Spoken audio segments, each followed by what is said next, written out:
Welcome back, listeners. We're nearly at the end of a brilliant weekend here in Barcelona at the Grow Show 2015, and I have wanted to leave this gentleman to the end because he's become a very good friend over the last few months. It is Mr. Eric Kulu. How are you?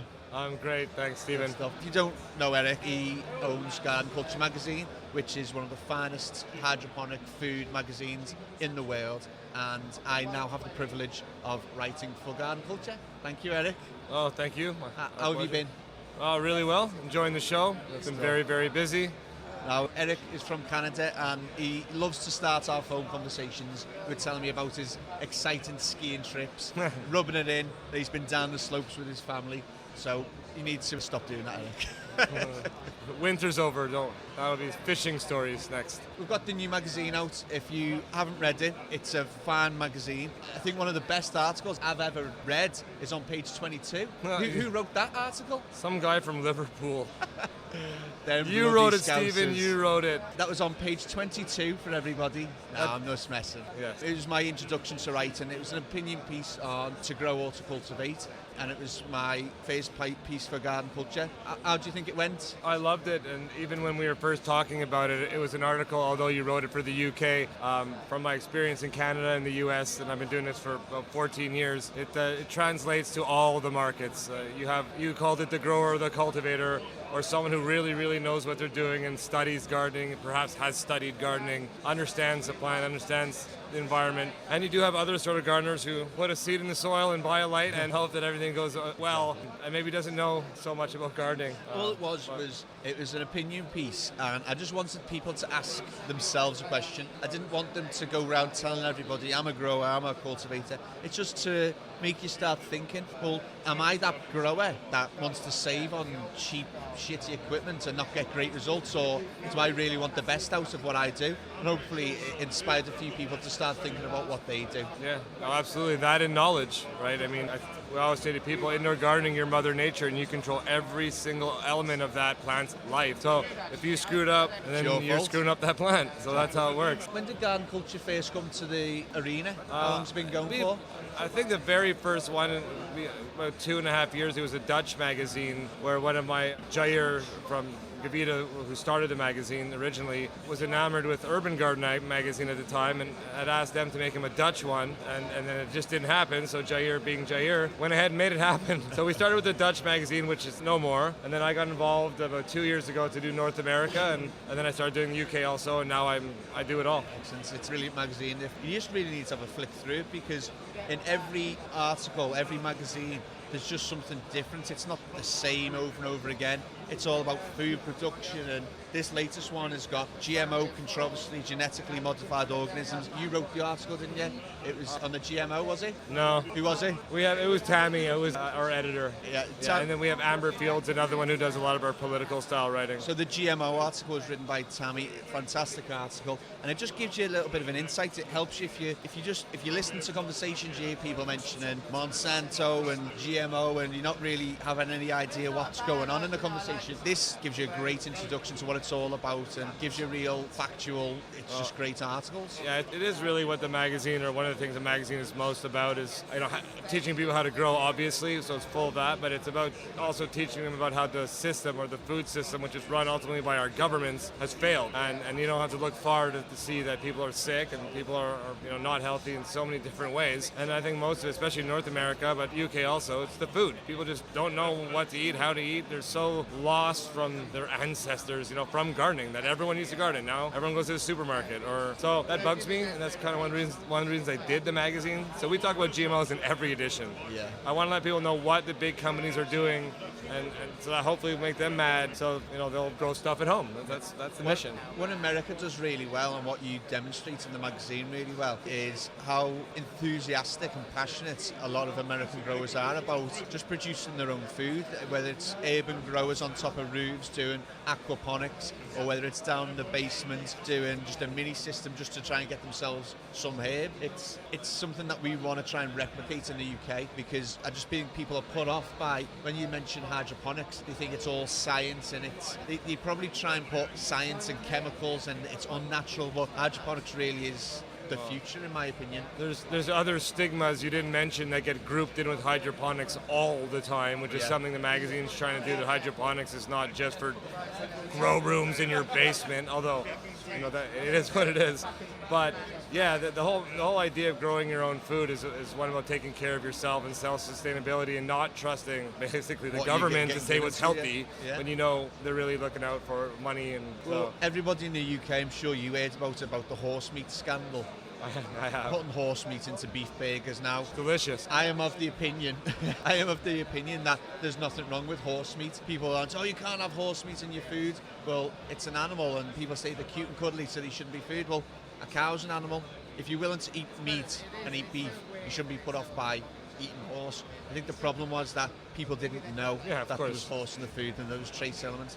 And I think it's kicked off a big debate, a big discussion about what is in our food. And it's not just meat and meat production and the effect that has on our environment. But now people are looking at the bread and butter, the fruit and vegetables, what pesticides are being sprayed, how are they being grown. There's even the arguments of 50 years ago, where was our fruit and vegetables more nutritious 50 years ago than they are now? Yeah. It's something that we could look at, but there's a lot to discuss. Well, yeah. Garden culture does it really well. I think if you look when the organic food movement started and you had the local food movement and all these things revolving around organic food and food safety and big companies, and the organic movement is happening in North America. There's more organic farmers every day, more acreage towards organic farms. It's astounding, actually. There's so many, but it's still a blip in the total food system. But it is changing. Restaurants are making their own food. There's more rooftop gardens. So there's something is happening now. And it is happening in the UK.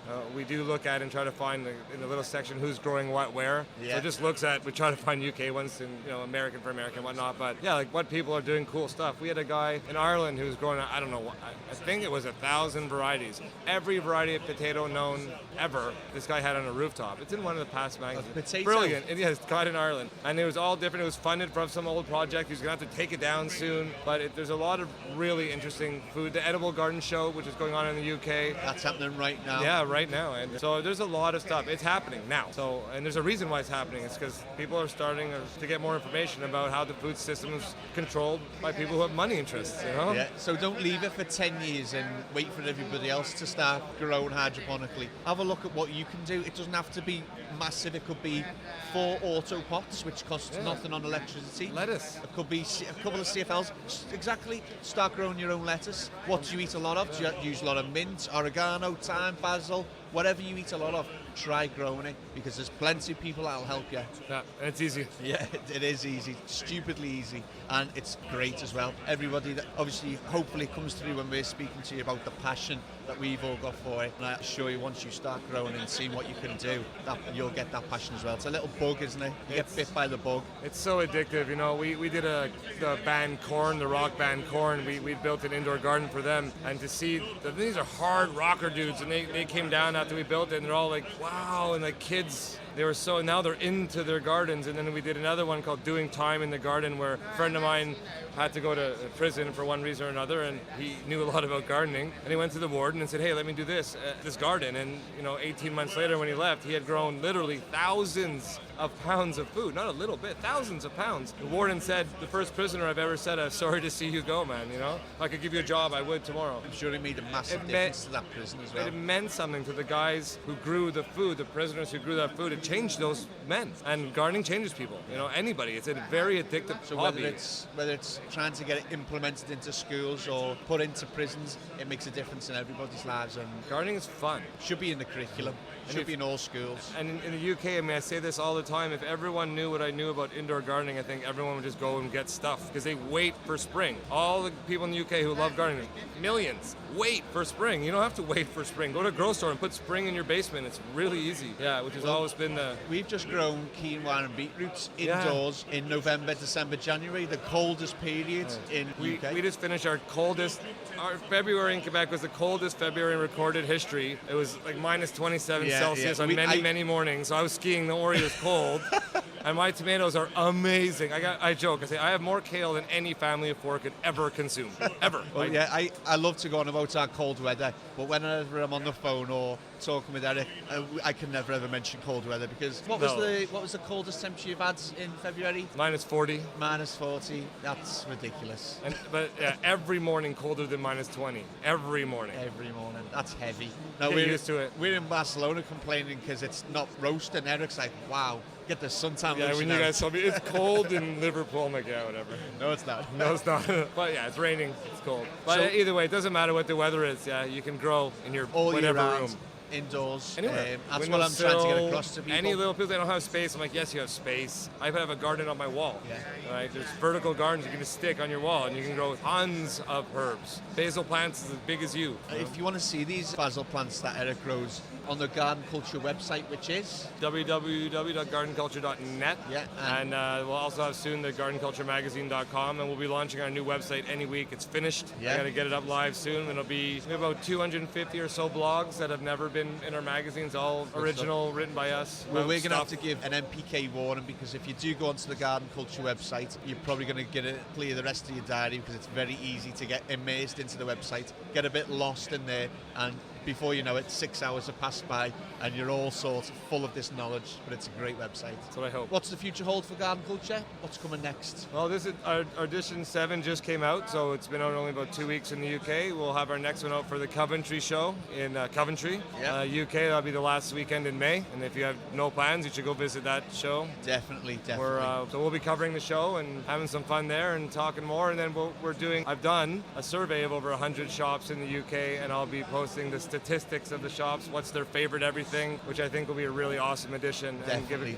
A really interesting insight to what the shop owners are saying and thinking about what they like and what they sell, and so I think that'll be my best article, best information yet for the stores anyway. Most interesting, so good stuff. Excited. So just to recap on there, if you're free at the end of May, you definitely need to come down to the Coventry show. If you're one of our customers, feel free to come and get some tickets from ourselves, but it's a top-notch grow show, all about hydroponics, all about the different systems you can use, and if you're into gardening, indoors or outdoor, urban or out in the countryside, come on, get yourself down there. No excuses. There's been quite a few shows now. If you haven't been to one, it's time to get your boots up that backside and get yourself down to Coventry. I'm going to wrap it up there with Eric. I'm going to be back with Thomas to wrap up the whole show. Eric, as always, it's been an absolute pleasure. Thank you very much. Thank you, Stephen. Be back soon. At NPK Technology in Liverpool, we pride ourselves on providing you with the products you need at the right price. Once more, if the products you want aren't in stock, we'll order them in for you. And if you don't know exactly what you're looking for, we'll happily point you in the right direction. NPK Technology Liverpool, going out of our way to help you grow. Visit www.mpktechnology.co.uk. Life is good.